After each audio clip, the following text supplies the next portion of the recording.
மான் உணர்த்தும் நீதி. ஒரு காட்டுல கருவுற்று இருந்த மான் இருந்தது. அது புல் மேய்ஞ்சிட்டு இருந்தப்போ திடீர்னு காட்டுல தீ பிடிச்சிருச்சு. தன் உயிரை காப்பாத்திக்க அந்த மான் காட்டை விட்டு வெளியே ஓடி வந்துருச்சு. அப்போ அந்த பக்கமா வேட்டைக்கு போயிட்டு இருந்த வேடன் கண்ணுல அந்த மான் பட்டதும் தன்னோட அம்பை மானை நோக்கி குறி வச்சான். தீக்கு பயந்து காட்டை விட்டு வெளியே ஓடி வந்த புலியும் மானை தாக்க சரியான நேரத்துக்காக காத்துக்கிட்டு இருந்தது. இதெல்லாம் கவனிச்ச மானுக்கு அதிர்ச்சியில பிரசவ வழி வந்தது. பயத்துல உறைஞ்ச மான் கண்ணை மூடி யோசிச்சது. பிறகு எதை பத்தியும் கவலைப்படாம தன்னோட முழு கவனத்தையும் குட்டியை ஈன்றதுல செலுத்தி அழகான குட்டியை ஏணுச்சு.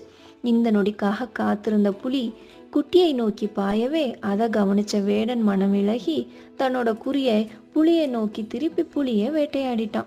வானமும் இருண்டு மழையும் பெய்யவே காட்டுல தீ அணைஞ்சு அந்த அம்மா மானும் குட்டி மானும் சந்தோஷமா காட்டுக்கு போயிட்டாங்க.